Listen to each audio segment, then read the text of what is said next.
Hi guys, welcome back to my YouTube channel ಖುಷಿಯಾಗಿ Bhanupriya YouTube channel. Guys, ಇವತ್ತು ಈರುಳ್ಳಿ ಬೋಂಡ ಮಾಡ್ತಾ ಇದ್ದೀನಿ. ಈ ಚಳಿಗಂತೂ ತುಂಬ ಚೆನ್ನಾಗಿರುತ್ತೆ. ಸೊ ಸಿಂಪಲ್ ಆಗಿದೆ, ಹೇಗೆ ಮಾಡ್ತೀನಿ ಅಂತ ನೋಡೋಣ ಬನ್ನಿ. ಮೊದಲಿಗೆ ನಾನಿಲ್ಲಿ 3 ಮೀಡಿಯಂ ಸೈಜ್ ಈರುಳ್ಳಿನ ಚಿಕ್ಕದಾಗಿ ಕಟ್ ಮಾಡ್ಕೊಂಡಿದ್ದೀನಿ. ಹಾಗೆ ಒಂದು 10ರಿಂದ 15 ಎಲೆ ಕರ್ಬೇವಿನ ಎಲೆ, ಮತ್ತು ಒಂದು ಅರ್ಧ ಕಪ್ ಆಗುವಷ್ಟು ಕೊತ್ತಂಬರಿ, ಮತ್ತು 2 ಹಸಿಮೆಣಸಿನ್ಕಾಯಿನ ಚಿಕ್ಕದಾಗಿ ಕಟ್ ಮಾಡ್ಕೊಂಡಿದ್ದೀನಿ. ಸೊ ಖಾರನ ನೋಡಿ ಹಾಕೊಳ್ಳಿ ನಿಮ್ಗೆ ಎಷ್ಟು ಬೇಕಂತ. ನಾನು ಸ್ವಲ್ಪ ಕಡಿಮೆನೇ ಖಾರ ಹಾಕ್ಕೊಂಡಿದ್ದೀನಿ, ಹಾಗಾಗಿ 2 ಹಸಿಮೆಣಸಿನ್ಕಾಯಿ ತೊಗೊಂಡಿರೋದು. ಸೊ ಈಗ ಇದನ್ನೆಲ್ಲ ಒಂದು ಬೌಲ್ಗೆ ಹಾಕ್ಕೊಳ್ಳೋಣ. ಬೌಲ್ಗೆ ಹಾಕ್ಕೊಂಡು ಇಲ್ಲಿ ನಾನು ರುಚಿಗೆ ತಕ್ಕಷ್ಟು ಉಪ್ಪು, ಹಾಗೆ ಸ್ವಲ್ಪ ಚಿಲ್ಲಿ ಪೌಡರ್ನ ಯೂಸ್ ಮಾಡ್ತಾ ಇದ್ದೀನಿ. ನಿಮಗೆ ಬೇಕು ಅಂದರೆ ಹಾಕ್ಕೊಳ್ಳಿ, ಬೇಡ ಅಂದರೆ ಸ್ಕಿಪ್ ಮಾಡ್ಕೊಳ್ಳಿ. ಒಂದು 1/2 ಟೇಬಲ್ ಸ್ಪೂನಷ್ಟು ತೊಗೊಂಡಿದ್ದೀನಿ ಅಷ್ಟೇ ಚಿಲ್ಲಿ ಪೌಡರು, ಮತ್ತು ಹಾಗೆ ಸ್ವಲ್ಪ ಸೋಡಾನ ಹಾಕ್ಕೊತಿದ್ದೀನಿ. ಸೊ ಈಗ ಇದನ್ನೆಲ್ಲ ಹಾಕಿ ಒಂದ್ಸಲ ಮಿಕ್ಸ್ ಮಾಡ್ಕೊಳ್ಳೋಣ ಚೆನ್ನಾಗಿ. ಸೊ ಈ ರೀತಿ ಬೋಂಡ ಮಾಡಿದ್ರೆ ಈರುಳ್ಳಿಲಿ ತುಂಬಾ ಟೇಸ್ಟಿಯಾಗಿರುತ್ತೆ. ನೀವು ಒಂದ್ಸಲ ನಿಜವಾಗ್ಲೂ ಟ್ರೈ ಮಾಡಿ, ನಿಮ್ಗೆ ತುಂಬಾ ಇಷ್ಟ ಆಗುತ್ತೆ. ಸೊ ಸಕ್ಕತ್ತಾಗಿರುತ್ತೆ ಈ ಥರ ಬೋಂಡ, ಮತ್ತು ಸಾಫ್ಟಾಗಿ ಕ್ರಿಸ್ಪಿಯಾಗಿ ಚೆನ್ನಾಗಿ ಬರುತ್ತೆ. ಸೊ ಇವಾಗ ನಾವಿಲ್ಲಿ ಕಡಲೆ ಹಿಟ್ಟನ್ನ ಒಂದೇ ಸಲ ಜಾಸ್ತಿ ಹಾಕೋಬೇಡಿ, ಸ್ವಲ್ಪನೇ ಹಾಕ್ಕೊಂಡು ಮಿಕ್ಸ್ ಮಾಡ್ಕೊತಾ ಹೋಗಿ.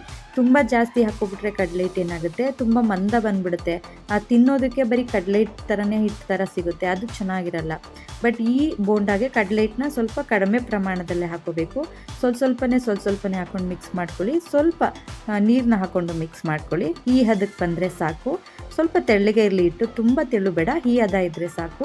ಈ ಥರ ಇದ್ದರೆ ಏನಾಗುತ್ತೆ, ತುಂಬ ಸಾಫ್ಟಾಗಿ ಚೆನ್ನಾಗಿ ಬರುತ್ತೆ ಬೋಂಡ. ತಿನ್ನೋದಕ್ಕಂತೂ ಸಖತ್ ಟೇಸ್ಟಿಯಾಗಿರುತ್ತೆ. ನೆಕ್ಸ್ಟು ಒಂದು ಬಾಣಲಿನ ಇಟ್ಕೊಂಡು ಎಣ್ಣೆ ಹಾಕ್ಕೊಂಡು ಎಣ್ಣೆ ಬಿಸಿ ಮಾಡ್ಕೊಳ್ಳೋಣ. ಸೊ ಎಣ್ಣೆ ಬಿಸಿ ಆದ ನಂತರ ನೋಡ್ಬೋದು ಇಲ್ಲಿ ಯಾವ ಥರ ಹದ ಇದೆ ಅಂತ. ನೋಡಿ ಎಷ್ಟು ಚೆನ್ನಾಗಿ ಬಂದಿದೆ. ಇಷ್ಟು ತೆಳು ಇದ್ದರೆ ಸಾಕು, ತುಂಬ ತೆಳು ಬೇಡ. ಇಷ್ಟಿದ್ರೆ, ಈ ಹದದಲ್ಲಿದ್ದರೆ ಬೋಂಡ ಸಖತ್ತಾಗಿ ಚೆನ್ನಾಗಿ ಟೇಸ್ಟಿಯಾಗಿ ಬರುತ್ತೆ, ಅದಕ್ಕೋಸ್ಕರ. ಸೊ ಇವಾಗ ಎಣ್ಣೆಗೆ ಹಾಕೋಣ. ಮೀಡಿಯಮ್ ಫ್ಲೇಮ್ ಇಟ್ಕೊಳ್ಳಿ, ತುಂಬ ಹೈ ಫ್ಲೇಮ್ ಬೇಡ. ಯಾಕೆಂದರೆ ಮೀಡಿಯಮ್ ಫ್ಲೇಮ್ ಇಟ್ಕೊಂಡ್ರೆ ಒಳಗಡೆ ಹಿಟ್ಟೆಲ್ಲ ಚೆನ್ನಾಗಿ ಬೆಂದಿರುತ್ತೆ ಅದಕ್ಕೆ. ಸೊ ನೋಡ್ಬೋದು ಎಷ್ಟು ಚೆನ್ನಾಗಿ ಬಂದಿದೆ ಬೋಂಡ ಅಂತ. ಸಖತ್ತಾಗಿ ಬರುತ್ತೆ ಈರುಳ್ಳಿ ಬೋಂಡ. ನೀವು ಒಂದ್ಸಲ ಖಂಡಿತ ಟ್ರೈ ಮಾಡಿ, ನಿಮಗೂ ತುಂಬಾ ಇಷ್ಟ ಆಗುತ್ತೆ.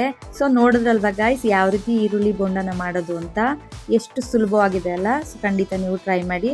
ಈ ವಿಡಿಯೋ ಇಷ್ಟ ಆದರೆ ಈ ವಿಡಿಯೋಗೊಂದು ಲೈಕ್ ಕೊಡಿ, ಕಮೆಂಟ್ ಮಾಡಿ, ಶೇರ್ ಮಾಡಿ. ಹಾಗೆ ನನ್ನ ಚಾನಲ್ಗೆ ಇನ್ನು ಯಾರ್ಯಾರು ಸಬ್ಸ್ಕ್ರೈಬ್ ಆಗಿಲ್ವೋ, ಸೊ ಪ್ಲೀಸ್ ಬೇಗ ಸಬ್ಸ್ಕ್ರೈಬ್ ಮಾಡ್ಕೊಳ್ಳಿ. So thank you, bye bye.